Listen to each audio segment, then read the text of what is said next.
Greetings. In celebration of Black History Month, I'd like to discuss the story of Prince Hall, our founder, who was a great American and the first Grand Master associated with our first Grand Lodge and its expansion. Approximately 1 year and 4 months prior to the writing of the Declaration of Independence, Prince Hall engraved his image in the annals of American history. Prince Hall, a free black man, became a property owner, voter, and community activist in the Cambridge-Boston colony. His story has not been told nor recorded in the history textbooks, despite the fact that he was a civil rights activist who made a significant contribution to the growth and development of our nation.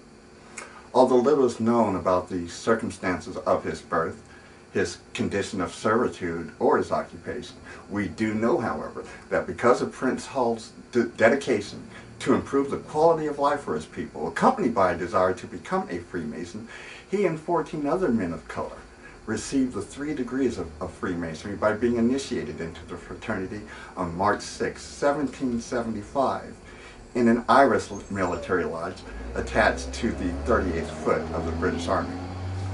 This event made Prince Hall the first of his race in North America to enter into the oldest and most prestigious fraternity in history. The historical record reflects that the others were Cyrus Johnson, Buston Slinger, Prince Reese, Prince Radine, Peter Freeman, Peter Best, John Canton, Duff Reform, Thomas Sanderson, Cato Spain, Boston Smith, Fortune Howard, and Richard Titley. Around April 14th of 1776, the military regiment to which Hall's lodge was attached received orders to relocate to the New York colony, leaving Prince Hall and his Negro brethren, all civilians, without a lodge. Prior to leaving, however, the Worshipful Master, Sergeant John Batt, issued to Prince Hall and his brethren a permit to walk on St. John's Day and to bury their dead with full Masonic rites. As a result, African Lodge No. 1, Ancient Accepted York Masons, was formed, with Prince Hall elected as Worshipful Master. As the Batt permit left Prince Hall with Masonic limitations, he petitioned the Grand Lodge of England for a full charter in 1784.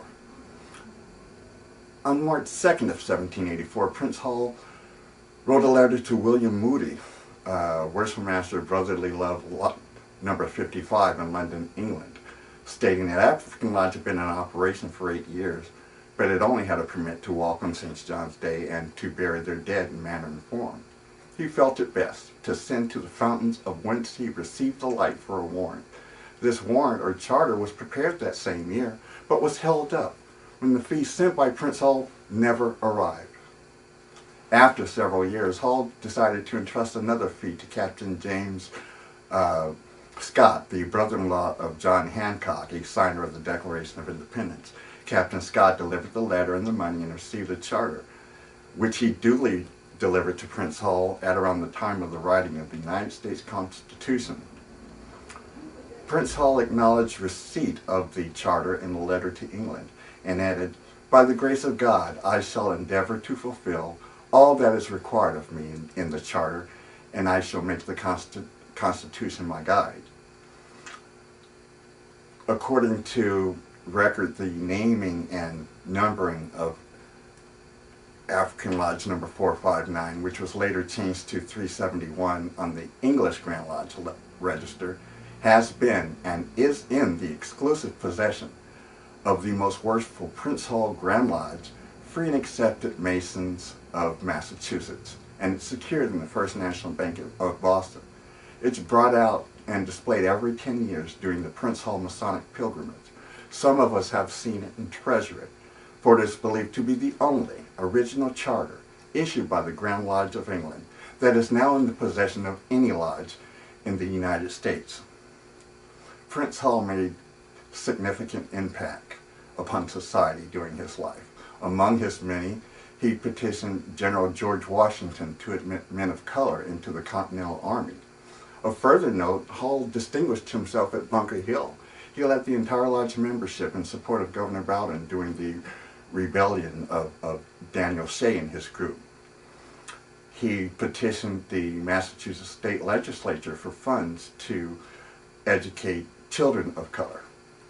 He opened his home as a school to provide an education to adults of color. he petitioned the state legislature to grant to all citizens of color the right to own real property and to vote in all elections. He also served as a special deputy to the English Grand Lodge and was armed with the charge to travel throughout the colonies to determine the number of subordinate Caucasian lodges still operating as such in the New World. The question of extending Masonry arose when Absalom Jones of Philadelphia appeared in Boston in 1791. He was an ordained Episcopal priest and a Freemason who was interested in establishing a Masonic Lodge in Philadelphia. Black men from Providence, Rhode Island also traveled to Boston to inquire about Masonry. At a subsequent assembly in 1791, the African Grand Lodge was formed by delegations from Philadelphia, Providence, and New York. Prince Hall served as its first Grand Master and remained in this capacity until his death. African Lodge in Philadelphia and Hiram Lodge in Providence came under the aegis of this Grand Lodge in 1797. Prince Hall died December 4th, 1807. A broken column monument marks his gravesite in Copp's Hill Cemetery in Boston. At a General Assembly of the Craft in 1808, the name African Grand Lodge was changed to Prince Hall Grand Lodge, free and accepted Masons of Massachusetts. The Deputy Grand Master, Brother Nero Prince, became Prince Hall's successor as Grand Master, followed by George Middleton, then Peter Lew, and then the well-known John T. Hilton, who recommended a Declaration of Independence from the English Grand Lodge in 1827 and the assumption of powers and prerogatives as an independent Grand Lodge. During this most significant period of Masonic growth, Masonry spread throughout the colonies. Many lodges and Grand Lodges were formed under the authority of the Prince Hall Grand Lodge. Today, there are over 1 million Prince Hall Freemasons in approximately 50,000 lodges in 44 jurisdictions throughout the United States. It takes 3 or more lodges to form a Grand Lodge. Hannibal Lodge No. 1 of San Francisco, Philomathian Lodge No. 2 of Sacramento, and Victoria Lodge No. 3 of San Francisco are the 3 lodges that formed the Grand Lodge, free, ancient, and accepted Masons, organized in San Francisco, California, on Tuesday, June 18, 1855. Hence, the 9th Grand Lodge was formed. The fraternity now holds the distinguished title of Most Worshipful Prince Hall Grand Lodge, free and accepted Masons of the state of California, Incorporated.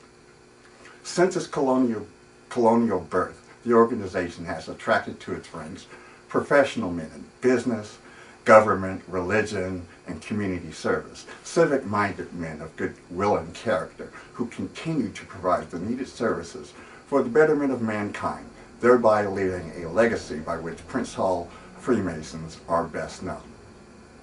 To be one, ask one.